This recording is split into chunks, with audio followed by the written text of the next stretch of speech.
E agora a gente segue direto para a ONU, onde neste momento quem discursa é justamente o presidente da Ucrânia, o Volodymyr Zelensky.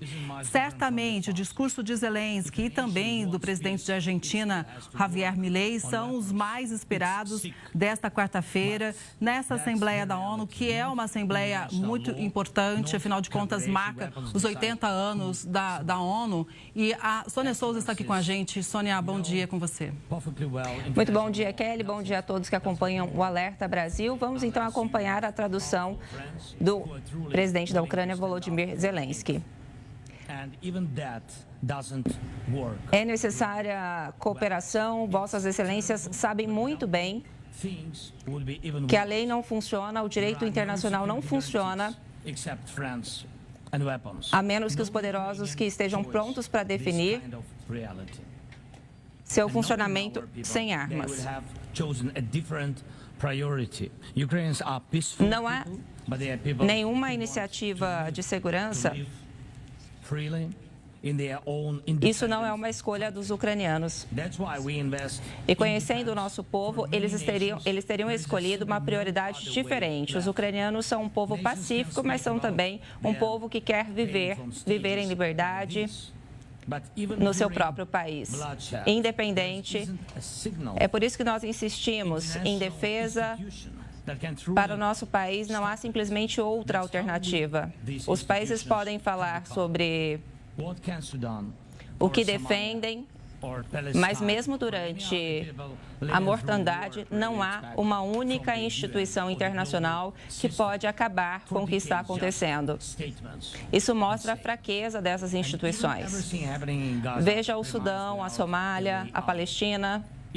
Todos esses países que estão passando por guerras, o que eles podem esperar das Nações Unidas e do sistema global, além de pronunciamentos e pronunciamentos. E mesmo com tudo que está acontecendo em Gaza, não há saída à vista. Mesmo agora, Síria, depois de todas as mudanças que tem até lá no mundo, para enfrentar as sanções que estão estrangulando sua economia. Precisa pedir e esperar. A Síria merece o apoio forte da comunidade internacional. E como a guerra da Rússia contra o meu país continua, as pessoas ainda estão morrendo todas as semanas. E mesmo assim, não há nenhum cessar-fogo, porque a Rússia recusa. A Rússia sequestrou milhares de crianças ucranianas. E conseguimos trazer algumas delas de volta. E eu agradeço a todos aqueles que ajudaram. Mas quanto tempo vai levar até que consigamos trazer todas para casa? A infância acaba antes que a ajuda chegue. Olha só, quase 2 anos se passaram sem que os sequestrados tenham sido libertados. Isso não aconteceu por anos. Não há nenhuma resposta a outras ameaças, sejam elas armas químicas, uso da fome como arma. No ano passado, nessa Assembleia Geral, eu avisei o mundo sobre os riscos. O risco de um desastre, principalmente devido à ocupação da Rússia, da nossa indústria, usina nuclear de Zaporizhzhia, e nada aconteceu. Na semana passada, houve mais uma vez um corte de energia na região e a Rússia não parou de bombardear a região em volta dessas instalações nucleares. E como instituições internacionais estão muito fracas, essa loucura continua, fazendo parte de uma aliança militar. Isso não significa que você está seguro. Apenas recentemente, 19 drones simples da Rússia invadiram a Polônia. E só 4 foram abatidos. Por sorte, nada aconteceu de pior. Senão, os resultados poderiam ter sido terríveis. A Estônia teve que pedir uma reunião do Conselho de Segurança da ONU pela primeira vez na história, porque caças russos entraram deliberadamente em seu espaço aéreo. Mais uma vez, é necessária a defesa contra a Rússia. Nós precisamos apoiar a Moldávia sobre o que a Rússia está fazendo com eles para que não aconteça o que aconteça com o Líbano. E, mais uma vez, a resposta global não foi suficiente. Nós já temos a Geórgia, a questão dos direitos humanos na Europa. E toda essa situação está apenas piorando. E a Rússia, e depende da Rússia, e por muitos anos a Belarus está aumentando sua dependência para a Rússia. E não é possível perder a Moldávia para a Rússia também. É importante lembrar como o mundo já ignorou as necessidades da Geórgia depois de um ataque russo e como a oportunidade foi perdida pela Belarus. E como a Moldávia não pode ser perdida desta vez. É necessário na Europa apoiar a estabilidade da Moldávia e se não fazê-lo, vai acabar fazendo com que o preço seja muito maior. Por isso que a União Europeia precisa ajudar a Moldávia agora, com financiamentos, com energia, com apoio, não apenas palavras ou gestos políticos. Nós não podemos esquecer a necessidade de proteger o direito das pessoas e os direitos de cada nação nas regiões onde esses direitos estão sob ameaça.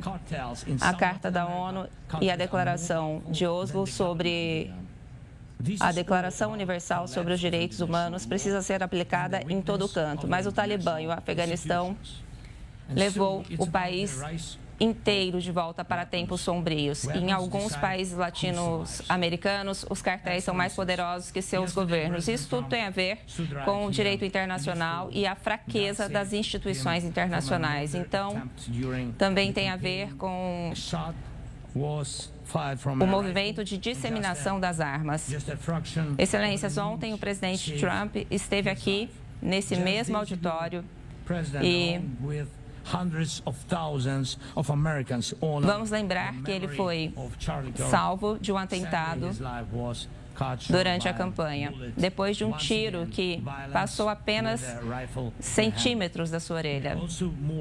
Há apenas alguns dias atrás, milhares de americanos tiveram com o presidente honrando a memória de Charles Kirk, que teve a vida interrompida também por causa de uma bala. Mais uma vez, a violência através de um rifle.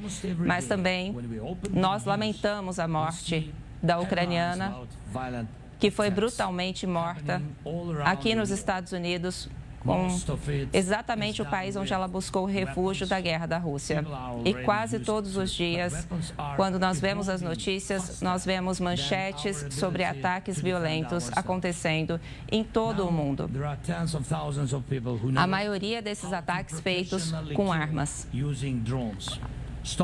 As pessoas já estão acostumadas com essas armas, mas essas armas estão se desenvolvendo mais rápido do que as nossas habilidades de nos defendermos. Agora,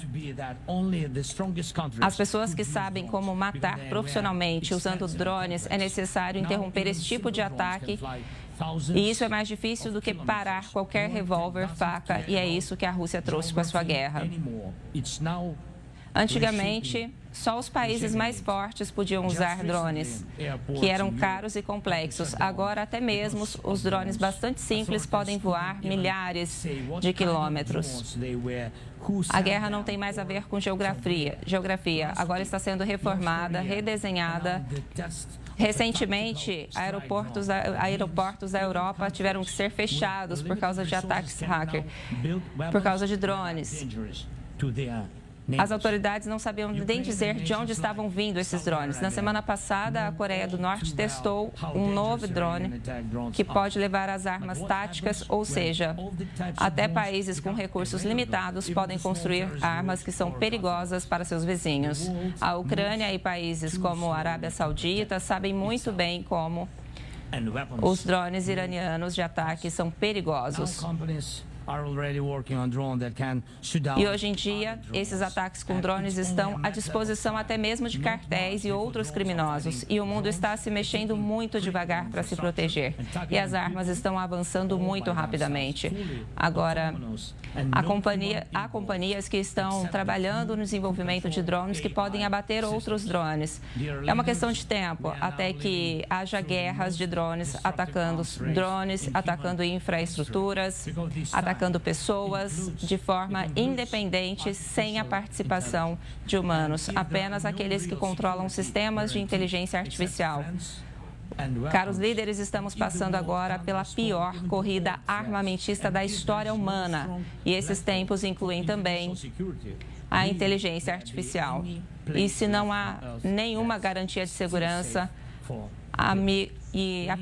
se o mundo não pode responder a todas as ameaças e se não há nenhuma plataforma forte o suficiente para a segurança internacional, será que vai haver algum lugar que sobre no mundo ainda seguro para as pessoas? Nós precisamos de regras globais para o uso da inteligência artificial em armamentos.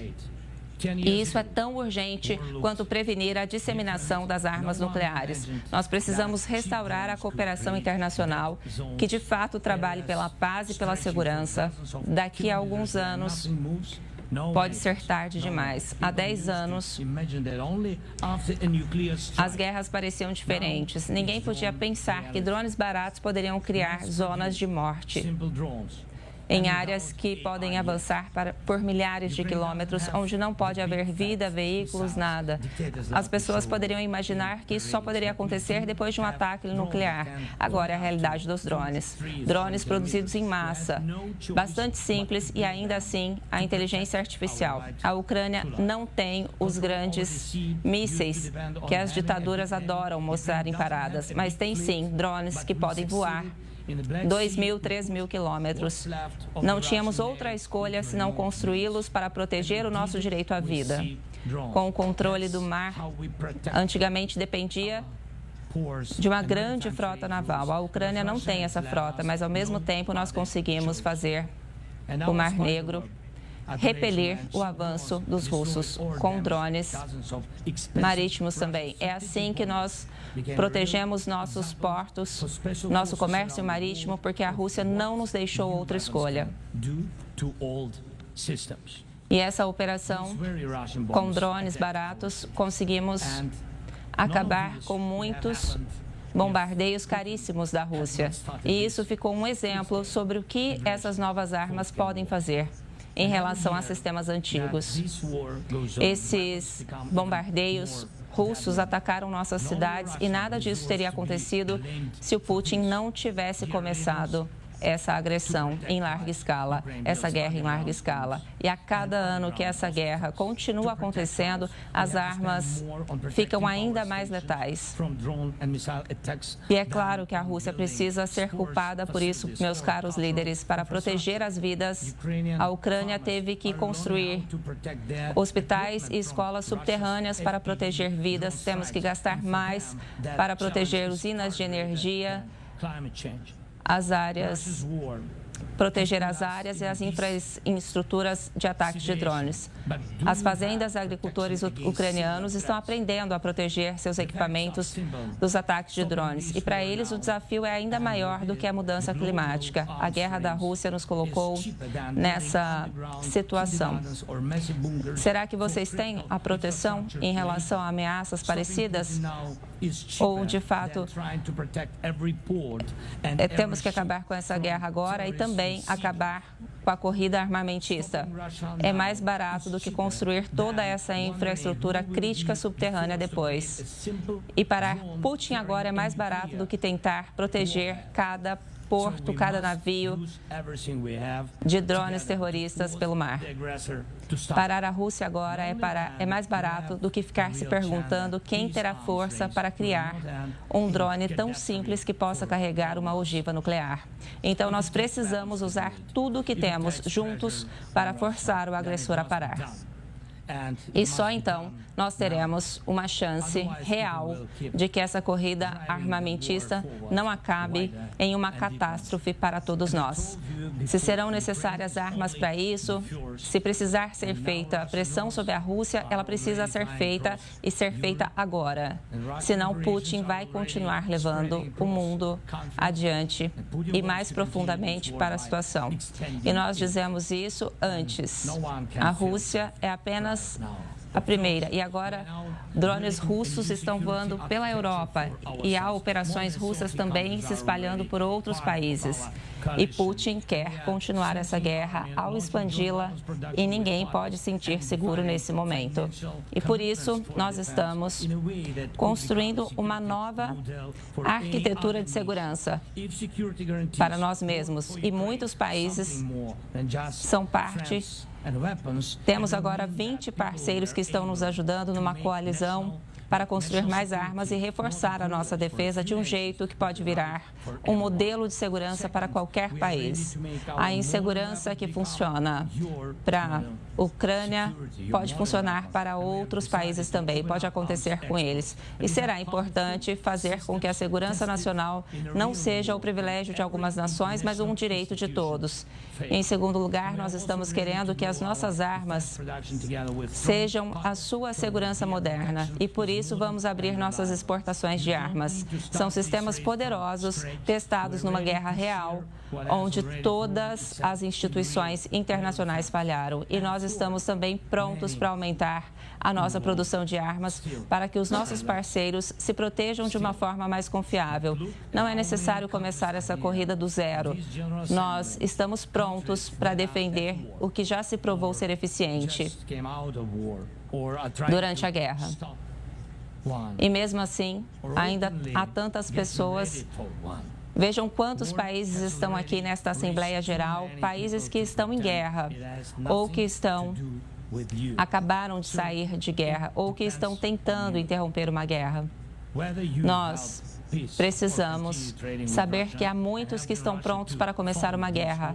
A guerra já devastou muitas populações para fingir que ela não tem a ver com você. Então, depende de vocês. Se vocês vão ajudar a paz ou continuar negociando com a Rússia, ajudando a Rússia a financiar essa guerra, depende de vocês. Se prisioneiros de guerra serão libertados, se crianças sequestradas vão voltar para suas casas, se reféns serão libertados, depende de vocês. O que vai definir a existência, a guerra, como acontece agora, ou a nossa existência conjunta, como deveria ser. Ontem nós tivemos um bom encontro com o presidente Trump e eu também falei com muitos outros líderes fortes e juntos nós podemos mudar muitas coisas. É claro, estamos fazendo tudo para garantir que a Europa ajude. É claro que nós contamos com os Estados Unidos, com as suas armas e com tudo que estamos recebendo. Sim, muito depende do G7, do G20, mas no final das contas, a paz depende de todos nós, das Nações Unidas. Então, não fiquem silenciosos quanto à Rússia continuar levando adiante essa guerra. Por favor, denunciem, condenem, junte-se a nós na defesa da vida e ao direito internacional e à ordem.